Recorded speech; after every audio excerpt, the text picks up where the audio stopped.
I like to present offers over email with all of this stuff outlined. It's very easily forwarded to a client if it's a broker handling the deal, or so that a seller can actually sit down there and reference all of it. Talking about this stuff verbally makes it a little bit more challenging, right? Because you have a hard time getting into the true specificity that you can get into over kind of a written offer, or if it's delivered over a written format. But broadly speaking, this is going to be the process that allows you to stand out from a lot of other folks. Welcome back to another episode here on the Multifamily Wealth Podcast. This is going to be a quick solo episode where I dive into how to present offers more effectively. This is a topic that I've touched on, in a handful of episodes on the podcast, but I like to come back to it because I think as time has passed over the last couple of years, this has only continued to become a more important part of how we approach making or getting deals done, making offers, presenting offers in our business. And I am continually surprised by the lack of mindfulness that many investors have in multifamily around their process of presenting offers. And I think this probably describes a lot of the folks listening, right? Especially, the newer multifamily investors who are listening. I wouldn't be surprised if we've got a bunch of folks listening who think about presenting offers as just sharing their price and sharing their terms in an email, with a broker, in an LOI with a broker, or if they're chatting with a seller, they're just quickly sharing the price and kind of, rough terms. We'll give you $1 million and we can close in 60 days. And that's like the extent of how they're thinking about presenting offers. Yeah, maybe they're doing a little bit more going, hey, we own a bunch of stuff around this property and we're more than qualified to buy it and you should feel comfortable selling to us. And our price is this and our terms are Y. But even that is not a good example of how to approach this, right? And I think we're in a situation here where the market is much tougher for sellers, and sellers are being much more mindful of who their buyers are than in years past because of the challenges with securing financing and raising equity or just bringing capital to a deal. And it's more important now than again it has been over the last handful of years to really present your offers with supporting information that allow you to, or that, basically make you stand out. So before we get into the episode, I do want to quickly share that we have officially launched the final round of funding for our fund, the New Hampshire Multifamily Fund III. And this is a fund that has been open since July of 2025 that we raised to capitalize on our strategy of sourcing discounted small to mid-sized multifamily deals throughout southern New Hampshire, and fundamentally to capitalize on our thesis of there's more inefficiency in the smaller segment of the multifamily market than the quote unquote larger segment, right? The 100+ unit multifamily deals. And we're leveraging our vertically integrated property management company in southern New Hampshire alongside our robust pipeline of direct to seller and off market deals that come through relationships, both broker relationships and other relationships, to give LPs the opportunity to invest in these smaller, more inefficiently traded deals and to capitalize on our ability to find them and operate them well with our infrastructure. This is going to be the last round of funding that we raised for the fund. We were originally going to keep it open for a year, but we've raised more capital in a shorter period of time than we originally anticipated. And we're going to hit our goal likely in this fundraising round, excuse me. So we're going to close it out as of March 1st, basically the end of this month. And we're also going to be hosting a webinar tonight. So this episode is going up on Tuesday, February 10th. We are hosting the webinar on Tuesday nights. So we're going to link to that in the show notes. If you're listening to this after Tuesday, you may have missed it. But check out the show notes as well for a link to the dealer room if you want to download the OM, the PPM, or learn more about the fund itself. So both of those links are going to be in the show notes. Highly recommend if you are an LP who is interested in participating in what we do, that you either attend the webinar or just go access the dealer room if you missed the webinar to learn more about the fund. And if you are interested, feel free to reach out to me directly. I think, my email is readily available in the show notes, but Axel, AXEL at aligned, ALIGNEDREP.com. That said, let's talk about how we can present more effective offers. So I like to think of this in, basically three different pillars or three different segments as it relates to presenting offers. You need to accomplish these three things in order to successfully present an offer, in my opinion. Number one is track record in terms of defining what your track record is, and I'll obviously get into that further. Number two is outlining your capital sources, both debt and equity, and getting really specific about that. And three is the actual presentation of the offer itself. But let's start with track record, right? And I think again, everything lives on a spectrum here in terms of how effectively you can execute on each of these different, three kind of segments. The segment, or I should say, the spectrum for communicating your track record goes as on one side of it, right? You're just not communicating anything whatsoever. And then on the other end of it, you're communicating very, very specific elements of your track record and of your resume in terms of the addresses of the properties you've bought, when you bought them, how you put them together, the progress of getting those deals done, et cetera, right? Like that's the best version of it. I don't necessarily think every investor has to do that, but you should be somewhere in the middle of this spectrum. So, what I think this looks like is if you do have a track record you can reference, well, then you should most definitely be referencing it as much as you possibly can when presenting offers, because it's only going to make buyers, or I should say sellers, excuse me, feel more comfortable with your ability to buy their property. So let's say you're looking at a deal that's, 123 Main Street in Anytown, New Hampshire, Anytown, USA, whatever the address is. And you own a building at 456 Main Street, you own a building at 789 Main Street, you've got a building that's a mile away on 123 Pine Street or whatever it might be. It's helpful to specifically outline the buildings that you own, around the property that you are about to pursue, because that provides the seller with an extreme level of comfort around your ability to underwrite the deal correctly the first time and reduces the likelihood that you're going to come back after inspections or after you do some more due diligence and realize that you projected rents that were too high, or that you didn't realize the neighborhood looked like this, or you didn't realize that there's this gas station 2 doors down that is concerning from a curb, just kind of like a neighborhood quality standpoint, whatever it might be. You're basically knocking down the concerns in the seller's mind that you don't know what you're talking about in regards to the offer that you're making.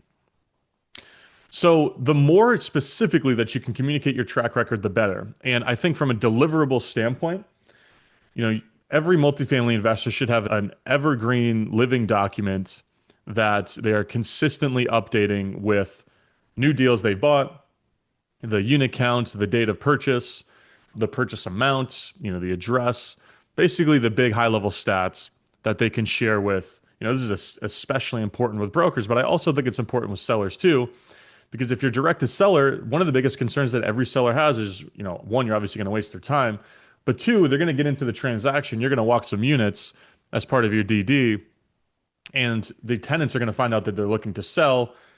And if you decide that you don't want to proceed with the deal, that is oftentimes one of the seller's biggest concerns. And being able to alleviate that up front is important.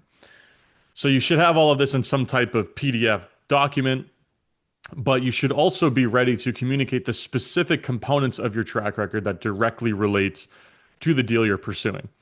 We've done deals in this unit range before. We've done deals that require a little bit of work. We've done deals in this neighborhood. We've done deals in the city.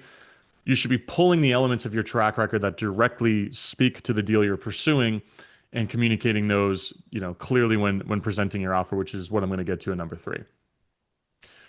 Number two is debt and capital, I should say, or even more specifically, debt and equity. But let's just say debt and, more your lender and where the capital is coming from that's not debt. And this is, again, very important nowadays because sellers and brokers really want to feel comfortable that the buyer of the property that they're selling or brokering has the ability to go out there and source debt. And I think, again, when you're presenting an offer, and which we'll get to in three, you want to be very specific about where your capital is coming from and where the debt is coming from, right? So talk about the lenders that you've worked with. Talk about the banks that have financed your deals. If you're going to use alternative lending, talk about how you've done deals with the lender that you're about to use. If you're using ABC Financing LLC to go and finance this deal, talk about how you've done this deal and that deal with ABC Financing, and they, are very easy to work with, and they consistently close in 30 to 45 days. If you're going to use a bank, talk about all the deals you've done with the banks, and talk about how the specific attributes of this deal fit nicely with other deals that you've done with them. For example, we have done a handful of deals with, ABC Bank, and those deals have had low rents when we bought them, and they had renovation components to it, and they had attributes that were similar to this deal that we're pursuing and outlined them very specifically. So therefore, we feel very comfortable with them financing this deal. And then you can add in addition to that, they have all of my, personal financial documents and are very comfortable with us as a borrower. And we've done X amount of deals with them. And we feel confident that we can swiftly work through the underwriting because we did this deal 2 months ago with them. And because they already have our tax returns and they already have our personal financial statement, all of this stuff. All of that stuff, while maybe doesn't really feel like that it's that important for you as a buyer to communicate, speaks volumes to the seller. And I want to share just a little bit of a story here because we're obviously pursuing deals on the buy side all the time, but we're also consistently selling deals, right? We're completing business plans. We've owned a building for a few years. Now we're going to sell it. And we're consistently selling buildings. And when we hire a broker to sell a building for us and we're fielding offers, the first question that I'm asking our broker is, one, to touch on the track record piece, do they own stuff in the area? Have they done deals recently? Are you familiar with their track record? Two, it's where's the money coming from? Do you know who their lender is? Do you know who they're using as a mortgage broker if they're working with a broker? Because that's also important. You want to make sure they're working with a competent one and not like a shitty one that's going to screw up the transaction. And hey, are they raising money to buy this? Is it a 1031, funds, or like is this an exchange replacement? Are they personally bringing the money? Basically digging into where the money's coming from and their track record, because those are the two biggest variables, in terms of actually establishing whether or not a buyer can get a deal done. And the more the buyer is like the more effectively the buyer is able to communicate all of these things, the more comfortable we are with working with them specifically. And we have done deals where we have accepted slightly lower offers from a purchase price standpoint from buyers that we were much more confident that they were able to execute. And there are certain, now I'm going down a bit of a tangent, but I'll bring it back. There are certain points in a calendar year or in a deal's life cycle where the certainty of close is even more important for the seller. For example, if a seller lists a deal in September, it's likely that they want to get that deal closed by the end of the year. Maybe for that's, for tax purposes, maybe it's for accounting purposes, et cetera.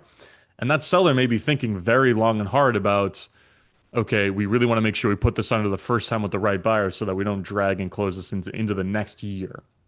Oftentimes, I mean, there are times where a seller may want to push a closing into a future year for tax reasons, but there's also reasons that somebody might want to close it that given year.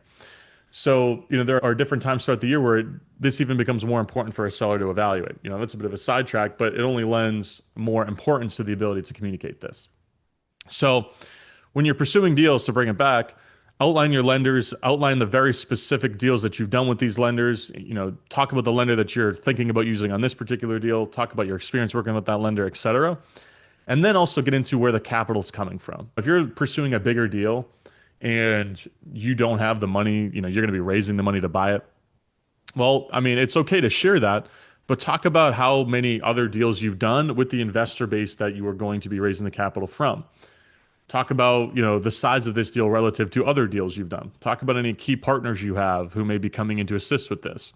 Basically do everything you can to give the seller or broker confidence that you're going to close the deal. And if you're personally going to be using your funds in addition to debt, to buy the deal, and you can share a nice proof of funds, well, just do that. Like, that's like the kill the ant with a hammer approach. Like, just remove all ambiguity and just share a proof of funds, like right off the rip. Even if it's $1 million deal and you're going to go out and get a loan at, 75 LTV, and you may need 250, 300 with closing costs to close, whatever it is. If you have a POF at 250, 300, even if it's not for the full amount, like that still gives the seller confidence that the money's there in addition to the mortgage that you're going to go out there and get this done. Lastly, we'll talk about presentation, right? So how do you actually put all of this in an easily deliverable and scalable fashion so that you can go and, basically revisit this template when pursuing deals? We like to think of presenting offers as kind of like a sandwich approach, right? You have the top bun, you got the meat, and then you got the bottom bun. I mean, that would be a burger, but, analogy stands. The top bun is going to be your track record, right? This is where you're leading with all of the important track record pieces of information. So you're going out there, you're talking about, this is how many units we own. These are the buildings we own around this building. These are some of the buildings that we've done recently. This is our team. This all that stuff. That's what you share at the top. The middle piece of the sandwich is the actual meat and potatoes of the offer. This is where you actually communicate the price and the terms. You got your price, you got your DD period, you got your contingencies, you have your closing timeline, you have anything else that you feel is relevant, your deposit, all of that. And that's all outlined in a bullet pointed fashion. And then the bottom bun is where you're hammering home your debt and your equity. We're thinking that we're planning to finance this with ABC Bank, and we've done these deals with this bank. They have all of our documents. We've done a whole bunch of business with them. They're actively lending right now. We feel really comfortable with them being able to get this done in the proposed timeline and the contract, all of that stuff. And I like to present offers over email with all of this stuff outlined so that it's very easily forwarded to to a client if it's a broker handling the deal, or so that a seller can actually sit down there and reference all of it. Talking about this stuff verbally makes it a little bit more challenging, right? Because you have a hard time getting into the true specificity that you can get into over kind of a written offer, or if it's delivered over a written format. But broadly speaking, this is going to be the process that allows you to stand out from a lot of other folks. So as you're pursuing deals, try to do as much of this as you possibly can, because the other end of the spectrum is the buyer who sends over an LOI and the body of the email says, hey, Mr. Broker, I've attached an LOI, just a high level summary. We're looking to we're looking to offer $1 million with a 30K deposit, 60-day close. Take a look and let me know what you think. That's the other end of this, and that buyer is not going to have the same level of success as the buyer who basically does every single thing that we just described. So hopefully you all found this episode helpful. If you're an LP in New Hampshire who's looking to ride shotgun alongside us in some of the deals that we're doing, check out the New Hampshire Multifamily Fund III that's closing on 3/1. All the links are going to be in the show notes to both the webinar tonight as well as the deal room. And if you enjoyed this episode, please consider leaving the podcast a rating and review, as it helps the show get noticed by more folks. Thank you all for listening, and I'll catch you guys on the next episode.